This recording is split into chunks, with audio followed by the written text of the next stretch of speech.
Hello friends, डेनी classes में आपका स्वागत है। दोस्तों, आज हम राजस्थान की नदियों में चंबल नदी देखने वाले हैं। चंबल नदी वो नदी है जो बंगाल की खाड़ी में जाकर गिरती है। पिछले वीडियो में मैंने आपको बंगाल की खाड़ी में गिरने वाली सारी नदियों की ट्रिक बता दी थी। आज चंबल नदी के बारे में विस्तार से सब कुछ देखेंगे। 10 मिनट से कम समय में भी मैं आपको सारा सब कुछ बता दूंगा जो एग्जाम में पूछा जाता है। सारी चीज़ हम यहाँ कवर करके चलेंगे। चंबल नदी वेरी इंपॉर्टेंट है, यहाँ बार बार प्रश्न आते हैं, वो हम सब कुछ कवर करके चलेंगे। रात को 2 बजे मैं ये वीडियो बना रहा हूँ। क्यों बना रहा हूँ कि आपके बार बार कमेंट आते हैं कि सर वीडियो और लाओ। दोस्तों, जैसे मैं मेहनत कर रहा हूँ वैसे आप भी मेहनत करें। जितनी मेहनत मैं कर रहा हूँ उतनी मेहनत करो, नौकरी लगेगी। क्योंकि जब हम भी पढ़ते थे काफ़ी मेहनत करते थे, आप भी करोगे 100% नौकरी लगेगी। पढ़ने का कोई बहाना नहीं है, पढ़ना है बस, बात खत्म। चंबल नदी के बारे में आज हम सब कुछ देख के चलते हैं। दोस्तों, चंबल नदी की हम बात करें तो चंबल नदी भारत के 3 राज्यों में बहती है। मैं पूरे बोर्ड पे आपको दिखाने की कोशिश करता हूँ, मैप से दिखाऊंगा ताकि आपके इमेज बैठ जाए और आप कभी ना भूलो। तो इसको मैप को आप पूरे बोर्ड पर देखना ताकि आपके अच्छे से याद हो जाए। ये भारत के 3 राज्यों में बहती है।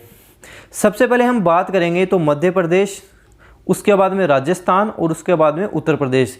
ये जो आपको भारत का नक्शा दिख रहा है, नीचे नीचे हमारे पास आ जाता है मध्य प्रदेश। मध्य प्रदेश के बाद में आती है राजस्थान में, और राजस्थान के बाद में ये प्रवेश करती है उत्तर प्रदेश में। आगे चल के यमुना में मिलकर बंगाल की खाड़ी में आगे चलकर ये गिर जाती है। तो ये आपको इसके बारे में ध्यान रखना है, बेसिक है, इस नक्शे से आपको ध्यान रखना है। बाकी आगे हम और देख के चलेंगे। अब हम बात करते हैं चंबल नदी की कुल लंबाई की। इसकी कुल लंबाई कितनी है? तो दोस्तों, चंबल नदी की कुल लंबाई 966 किलोमीटर है। 966 किलोमीटर इसकी कुल लंबाई है। राजस्थान में इसकी लंबाई कितनी है? तो राजस्थान में इसकी लंबाई 135 किलोमीटर है। अब काफ़ी लोगों के कमेंट आएंगे, इस बुक में इतना दे रखा है, इस बुक में इतना दे रखा है। जो आरपीएससी मानती है वो मैं आपको बता रहा हूँ, आरपीएससी इतनी मानती है इसके बारे में। हरिमोहन सक्सेना के अनुसार भी यही है, लगभग हरिमोहन सक्सेना के अनुसार यही है। आपको मैं बुक दिखा देता हूँ। ये बुक है राजस्थान का भूगोल, आपको बोर्ड पर भी दिख रही होगी, हरिमोहन सक्सेना की ऑथेंटिक बुक है। इसमें आप देखना पेज नंबर 31 पे, जहाँ पे साफ लिखा हुआ है राजस्थान में चंबल नदी 135 किलोमीटर का मार्ग तय करती है। यही आपको ध्यान रखना है, एग्जाम में यही करना है। आगे लिखा हुआ, जबकि इसकी कुल लंबाई 965 किलोमीटर है।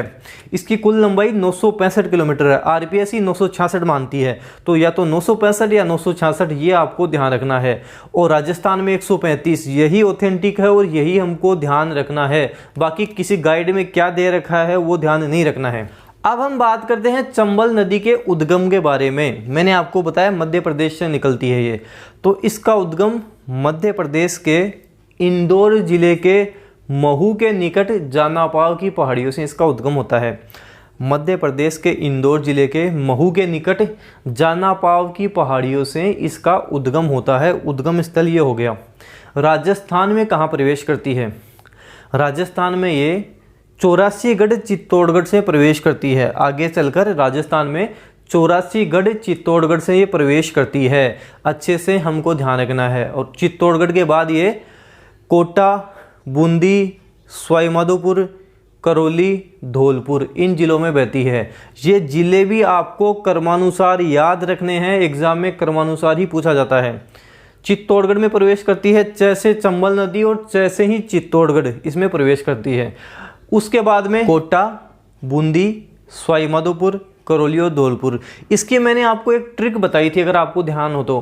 कोट में बूंदी, सवाई ली ढोल, कोट में बूंदी, सवाई ली ढोल, ये क्रमानुसारी जिले हैं। कोटा, कोट का मतलब कोटा, बूंदी का मतलब बूंदी, सवाई का मतलब सवाईमाधोपुर, ली का मतलब करौली और ढोल का मतलब धौलपुर।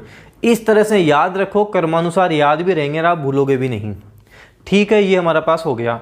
उसके बाद मैंने आपको बताया, उसके बाद आगे धौलपुर से आगे जाकर उत्तर प्रदेश के इटावा जिले के मुरादगंज तहसील है, वहाँ पे गांव आता है चकरपुर गांव। उसके निकट ये यमुना में जाकर मिल जाती है।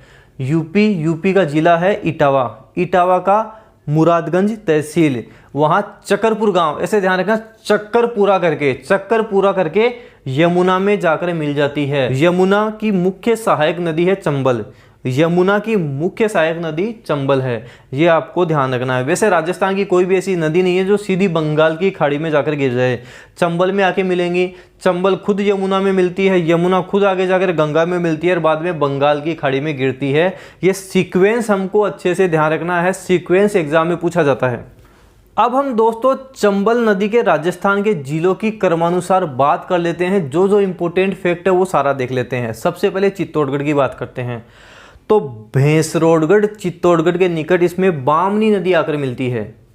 भैंसरोडगढ़ चित्तौड़गढ़ के निकट इसमें बामनी नदी आकर मिलती है। और यहीं पर है चूलिया जलप्रपात, जो राजस्थान का सबसे ऊंचा जलप्रपात है, जिसकी ऊंचाई 18 मीटर है। चित्तौड़गढ़ भैंसरोडगढ़ के निकट बामनी नदी इसमें आकर मिलती है। यहाँ पर है चूलिया जलप्रपात, कौन से जिले में? चित्तौड़गढ़ में। चूलिया जलप्रपात राजस्थान का सबसे ऊंचा जलप्रपात है। जैसे चूलिया, जैसे चंबल नदी और जैसे चित्तौड़गढ़, अर्थात चित्तौड़गढ़ में है, इसकी ऊंचाई 18 मीटर है। राजस्थान का सबसे ऊंचा बांध कौन सा है? जाखम बांध, ऊंचाई कितनी है? 81 मीटर। इसकी ऊंचाई कितनी है? 18 मीटर। 18 को उल्टा कर दो, 81 मीटर। तो सबसे ऊंचा जलप्रपात चूलिया जलप्रपात, ऊंचाई 18 मीटर, और बांध जाखम बांध, ऊंचाई 81 मीटर। इस तरह से याद रखना है, दोनों एक साथ याद हो जाएंगे हमारे। फिर हम दोस्तों चलते हैं कोटा में। चित्तौड़गढ़ के बाद में जो जिला आएगा वो कोटा आएगा। तो कोटा में नानेरा नामक स्थान में इसमें काली सिंध नदी आकर मिलती है। ऐसे ध्यान रखना, कोटा में हमारा नानेरा है, तो कोटा में नानेरा नामक स्थान में इसमें काली सिंध नदी आकर मिलती है, कोटा। उसके बाद में कौन सा जिला आएगा? बूंदी। कोट में बूंदी, तो अगला जिला आएगा बूंदी। बूंदी में एक जगह है दोस्तों केशोरायपाटन, जो बूंदी की तहसील भी है। केशोरायपाटन में ही चंबल सर्वाधिक गहरी है, या गहरा तल है इसका। चंबल सर्वाधिक गहरी कहाँ है? केशोरायपाटन में सर्वाधिक गहरी है। एग्जाम में पूछा गया प्रश्न है, अच्छे से ध्यान रखना है। केशोरायपाटन बूंदी की तहसील है, यही चंबल सर्वाधिक गहरी भी है, हमको अच्छे से ध्यान रखना है। और बूंदी में ही दोस्तों चंबल में मांगली नदी आकर मिलती है। मांगली नदी और चंबल नदी, ये दोनों मिलकर भीमताल जलप्रपात का निर्माण करते हैं। मैंने आपको बताया बूंदी में ही इसमें मांगली नदी आकर मिलती है और ये भीमताल जलप्रपात का निर्माण करते हैं। ऐसे ध्यान रखना, बूंदी कौन खाता है? भीम। कैसे खाता है? मांगकर, तो मांगली। तो बूंदी में मांगली मिलती है और भीमताल जलप्रपात का निर्माण होता है। उसके बाद हम बात करते हैं सवाई माधोपुर जिले की। इसके बाद में कौन सा जिला आएगा? सवाई माधोपुर। कोट में बूंदी, सवाई, तो सवाई माधोपुर। सवाई माधोपुर में पालिया नामक स्थान में इसमें पार्वती नदी आकर मिलती है। सहायक नदियां भी आपके साथ साथ ही याद हो जाएगी, इसमें भी जोड़ नहीं आएगा आपको। तो आपके सवाई माधोपुर में पालिया नामक स्थान में इसमें पार्वती नदी आकर मिलती है। सवाई माधोपुर पैसे पालिया और पैसे पार्वती नदी आकर इसमें मिल जाती है, ये भी आपको ध्यान रखना है। और दोस्तों सवाई माधोपुर में ही रामेश्वर घाट खंडार तहसील। सवाई माधोपुर में रामेश्वर घाट खंडार तहसील, यहाँ पर 3 नदियों का संगम होता है, जिसे त्रिवेणी संगम हम कहते हैं। कौन कौन सी नदियों का? चंबल का, बनास का और सीप का। वैसे भी जहाँ जहाँ त्रिवेणी संगम होता है वो हमारे लिए धार्मिक स्थल होता है, तो ये भी इम्पोर्टेंट है। चंबल नदी पर त्रिवेणी संगम होता है, सवाई माधोपुर रामेश्वर घाट खंडार तहसील। चंबल, बनास और सीप नदी का यहाँ पर संगम होता है, ये आपको ध्यान रखना है। इसके बाद में चंबल नदी आगे चलकर सवाई माधोपुर के बाद में करौली और लास्ट में धौलपुर में जाती है। आगे चलकर उत्तर प्रदेश का इटावा जिला, मुरादगंज तहसील, चक्करपुर के निकट ये यमुना में जाकर मिल जाती है। चंबल यमुना की मुख्य सहायक नदी भी है। ये सारी डिटेल आपको चंबल नदी के बारे में ध्यान रखनी है। इसके बाद में हम दोस्तों बात करते हैं चंबल नदी पर बने हुए बांधों की। चंबल नदी पर 100 किलोमीटर में 4 बांध बने हुए हैं।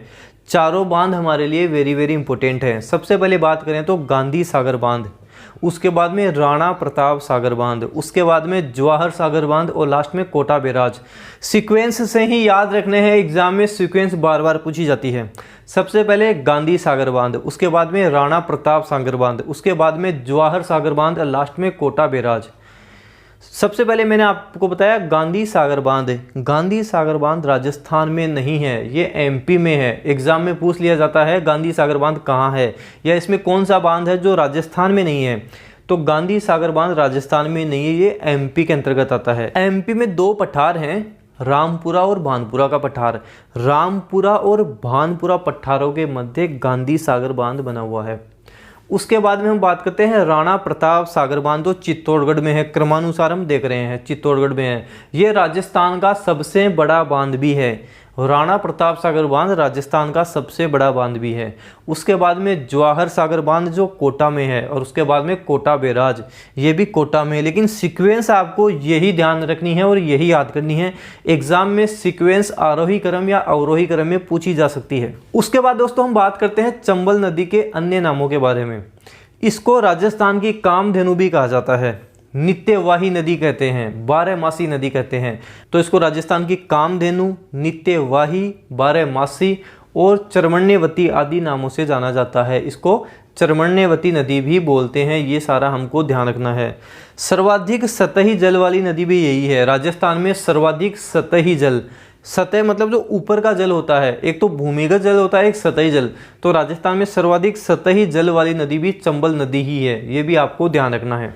अब हम बात करते हैं दोस्तों चंबल की सहायक नदियों के बारे में, जो इसमें बाईं ओर से, बाएं किनारे से मिलती हैं। जो इसमें बाईं ओर से मिलती है उसके बारे में बात करते हैं। तो बैसे बाई, बैसे बामनी बनास, बैसे बाईं ओर से, बैसे बामनी बनास। तो बामनी बनास आपको याद रखना है। उसके बाद आगे बोलना है बामनी बनास, कुराल, मेज और चाकन। बामनी बनास, कुराल, मेज और चाकन, ये नदियां हैं जो इसमें बाईं ओर से मिलती हैं। बैसे बामनी, बैसे बनास, बामनी बनास, कुराल, मेज और चाकन, ये इसमें बाईं ओर से मिलती हैं। और चंबल में जो दाईं ओर से मिलने वाली मुख्य नदियां हैं वो हैं काली सिंध, कुन्नू और पार्वती। मुख्य नदियों की हम बात कर रहे हैं। काली सिंध, कुन्नू और पार्वती, ये वो नदियां हैं जो इसमें दाईं ओर से मिलती हैं। काली सिंध, कुन्नू और पार्वती, ये आपको ध्यान रखना है। अब दोस्तों हम चंबल नदी के बारे में कुछ इंपॉर्टेंट फैक्ट है वो देख लेते हैं। अवनालिका अपर्दन। अवनालिका अपर्दन क्या होता है दोस्तों? जब जल बहता है तो जल की जो धारा होती है उससे मिट्टी के जो ऊपरी सतह का कटाव हो जाता है। अवनालिका अपर्दन में क्या होता है, ये मिट्टी गहराई से काटती है, ऊपरी सतह के बजाय गहराई से मिट्टी को काटती है। उसमें क्या होता है, काफ़ी मात्रा में गड्ढे हो जाते हैं, नालियों का निर्माण हो जाता है। तो काफ़ी मात्रा में जो गड्ढे और नालियों का निर्माण हो जाता है उसे ही हम अवनालिका अपर्दन कहते हैं। राजस्थान में सर्वाधिक अवनालिका अपर्दन चंबल नदी के द्वारा ही होता है। जो इसके बहाव से जो गड्ढे हो जाते हैं उसे अवनालिका अपर्दन कहा जाता है। और जब संपूर्ण क्षेत्र ही कट फट जाता है तो उसे हम उत्खाद या बीहड़ भूमि के नाम से जानते हैं, बैडलैंड टोपोग्राफी। जब काफ़ी मात्रा में काफ़ी क्षेत्र कट फट जाता है तो उसे बीहड़ भूमि या उत्खाद भूमि हम बोलते हैं। सर्वाधिक बीहड़ भूमि का निर्माण कौन करती है? चंबल नदी ही बीहड़ भूमि का निर्माण करती है। डांग क्या है? तो बीहड़ का पठारी भाग डांग है। जहां बीहड़ भूमि है वहीं डांग है। तो ये सब चंबल नदी के बारे में अच्छे से सारा सब कुछ मैंने आपको बता दिया। राजस्थान में बंगाल की खाड़ी में गिरने वाली नदियों में चंबल नदी के बारे में जो जो एग्जाम में पूछा जाता है, रिपीट होता है, सब कुछ हमने कवर कर लिया। आप इसको अच्छे से देखें, अच्छे से याद करें। याद हो जाए कमेंट बॉक्स में कमेंट करना कि मेरे याद हो गया है। इसके बाद में बंगाल की खाड़ी में जो आगे जो नदियां गिरती हैं वो सारी हम एक साथ कवर करेंगे। वीडियो आप जितना हो सके आपके फ्रेंड्स में शेयर करें, वीडियो लाइक करें। अगर आप चैनल पे नए हैं तो सब्सक्राइब जरूर करना। Thank you.